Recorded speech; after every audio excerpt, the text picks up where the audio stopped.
Greetings, my friends. We're going to have a stab at this morning. Passenger, I did a demo of it the other day, so I thought I'll get it out the way. Summer solstice apparently today. Does not like it. It's just about to start pissing down. So rather than go out and get halfway down the road and then get soaked, I thought I would do this for you. Alright, so Passenger, Let Her Go. It's a little tricky one, but if you follow this free, idiot-proof Fenner way of doing it, you should be able to get the hang of it, alright? So download this, it's all free, of course. Make sure you tell all your friends that everything on my site is free. And for those that are new to the channel, a quick overview of what this all means. A little bit of tab at the beginning, basic, easy tab, we'll get to that in a sec. Capo, 7th fret. These are where your fingers are going to go clearly, all right? 1, 2, and 3. Very important you use the right, the right fingers for the right strings. Of course, if you don't know, your fingers are numbered from your thumb. 1, 2, 3, and 4. Just to clear that up. What does that T mean? That means you're going to use your thumb to play that note, which is a bit of a tricky bugger. That's why it's hard. But Jimi Hendrix did it, and lots of other guitarists, and it does have its advantages, as you'll see. But it's something that you've got to get used to learning how to do. All right, so now these numbers down here, what do they represent? These represent your strings 1 to 6. Anything that's you see that's written individually, like this, you'll play those notes separately, of course. Anything in brackets, you'll play those notes, pluck them together. All right. So, for example, you've got a 6 and a 3, so you'll use your first finger to play the 3, because we always group our fingers like this. And your thumb will play the 6, so 6 and 3 would be this. Okay, if it was 6, 3 and 2, it would be this. If it was 4 and 1, it would be this. Very important that you group your fingers in the right way. I'll have a quick overview on that. Sorry if I have to waffle for a minute or two at the beginning, but if I don't, you will never get it right. It will just sound shit, and then you'll blame me, and I'll say, well, you didn't listen, did you? So, quick overview. Finger 1 will play this string. Finger 2 will play this string. Finger 3 will play this string. Always in this track. Your thumb is going to bounce mainly between the 6 and the 4. Don't be tempted to bring your finger up. Don't do it. Okay? 6, 4, 6, 4. And your fingers will look after these. Let's begin. Little finger on the 2nd string at the 3rd fret. I'm going to play this little intro. Okay, and I did it in tab because it's easier just for that little bit. So, little finger, don't use any other finger, little finger, all will become clear in a second. Okay, so watch these fingers. It's a 2nd string, so I'm going to use the right finger for the 2nd string. Then play string number 1 with your 3rd finger. Then play string number 2 at the 3rd fret again. Okay, so we've got da da da, this finger hasn't moved. And then finally, this 1st finger will replace the little finger and play the 2nd string at the 1st fret. Keep that there and put your 3rd finger now on the 4th string at the 3rd fret from the capo, clearly, not from here, from the capo. All my references are from the capo, all right? And then you're going to put your thumb. Now this is the tricky bit. Your thumb has to play the bass string at the 1st fret, so you've got to get it over the top. This isn't the right guitar really. I should have used my Takamine. It's got a narrower neck. So you're going to hear a few buzzers from me probably. Okay, definitely I would imagine. So let's start off by just going over the motion of this bass line. You're going to be jumping from the 6 to the 4. Let's just try this as a practice exercise. Keep these fingers here for a minute.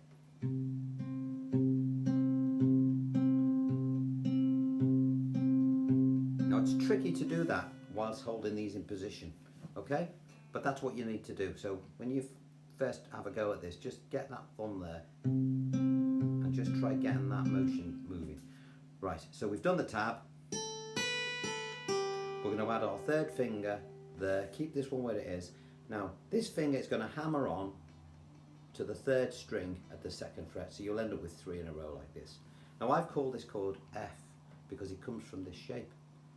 Now, I'm referring clearly to the shape of the chord, not the chord itself. At this position, that shape would be C. We guitar players that have been playing for years know that. People who have just started to play or are just familiar with the shape names, I've done it like that because I get a few people saying, "No, it's a C really, you should have called it C." It will only confuse people if I do that.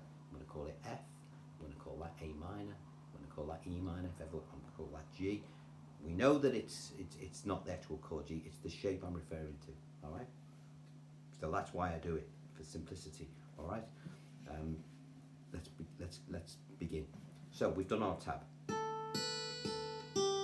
We put our third finger on the fourth string at the third fret, and then we're going to play a 6 and a 3 together.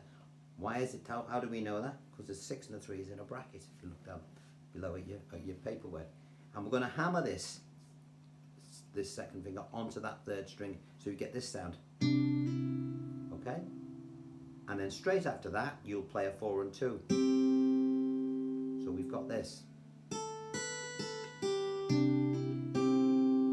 right, let's just quickly go over that. There's your tab. Da da da da.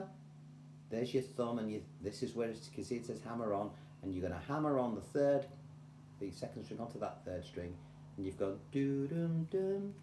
All right, didn't hurt, did it?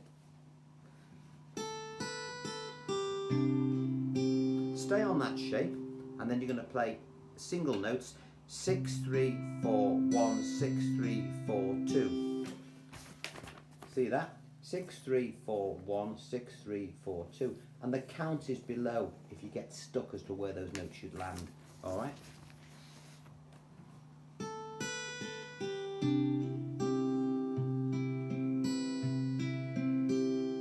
Okay. Now take this third finger now and bounce it up to the bass string at the third fret from the capo, and put your little finger on the second string at the third fret. You're going to play 6 and 2 together because it's in a bracket. Then you're going to play a 1, then a 2, and then you'll see a 2 with a circle around it, and that's telling you that something's going to happen now with that string. It tells you what's going to happen. This finger is going to replace the little finger there at the first fret. So that last chord, that last G. Okay, see it clearly on here.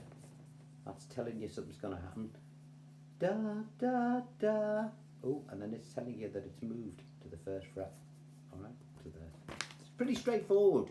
You've got to be, I mean, I call it my idiot-proof way of doing it, because you've got to be a bloody idiot not to follow it. It might be difficult to play, but it won't be difficult to understand. All right, that's the difference. And you'll only find this on my site. Nobody else does it like this. I developed it myself because I'm a bit of an idiot too when it comes to working stuff out. Right, so we're now on to page 2.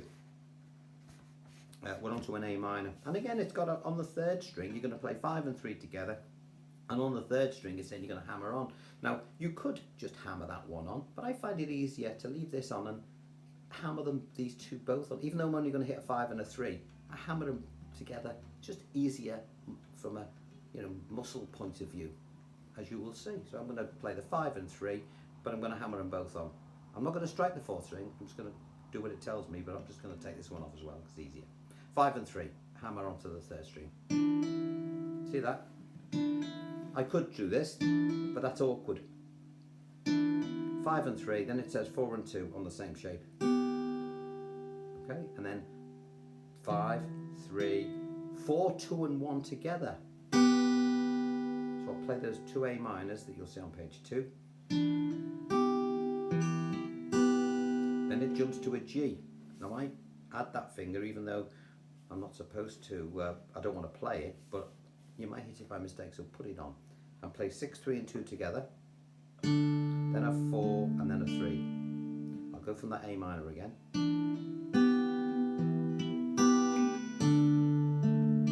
Stay on that shape, and then you're going to play the little intro riff again, but with a slight difference. You're going to play a bass note with the opening notes. 6 and 2, because it's in a bracket. Then a 1, then a 2, and then this finger will drop to the 1st fret, as it did, remember the first time we did it? But it's exactly the same as that, but you add in this note here. Okay, so don't think it's anything too flash, it's just that one difference. And again, you will see the little instruction telling you that this finger will move from there, and it will be replaced by that one there. Okay, you're doing all right here. It's only 4 pages, and you've done 2. On to page 3. So this is what we got up to now. Forgive any buzzing. Like that.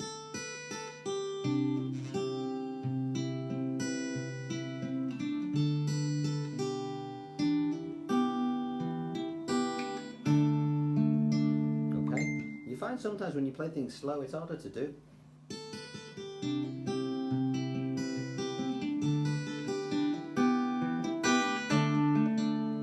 Not bad. Okay, so we've just done the riff. Onto page 3. Same shape as we did with the F, exactly the same, where you do the hammer on with the thumb over the top on the F shape. 6 and 3 to 4 and 2 with the hammer. Stay there and then just follow the next run of strings, which is 6, 3, 4, 2. Now on shape 3, all these remain, but you'll notice your little finger is now dropped on. It's a little finger, finger number 4, and there's a circle around it to tell you that that's going to go on there. And you're going to play a 6 and 1, and that 1 is going to pull off. So 6 and 1 together, because it's in a bracket, and you're going to pull it off. Then you're going to play a 4, then a 3, and the 3 is open. So just bring these fingers off and play the 3rd string open. Let me play that from the beginning of that page.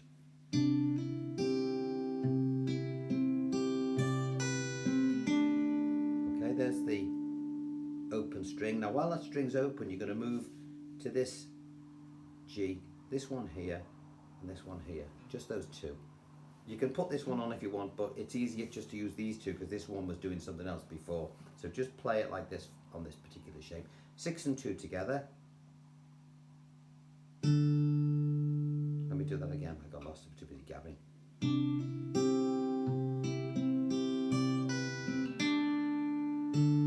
That's it. Sorry, 6 and 2 at this position.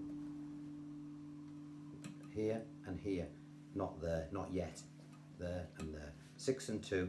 Then add your little finger because it tells you to. Then a 4 and then a 1. I'll play that again, that last shape. Now when that 1 is playing, these 2 fingers are going to move to the A minor position. Leave that one there. Let me do that one more time. See, though I use that 1 as a vehicle to be moving, it masks the movement. Okay, I'm leaving that on because the next shape and the final shape we're going to play is an A minor.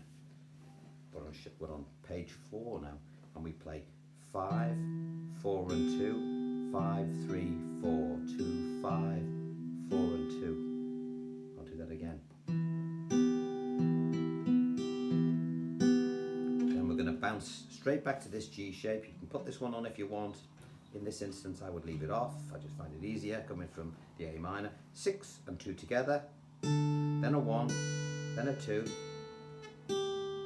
and then that 2nd string of the 1st fret again, which again, we've already done twice by now. So you'll know that one. What happens after that? We start again.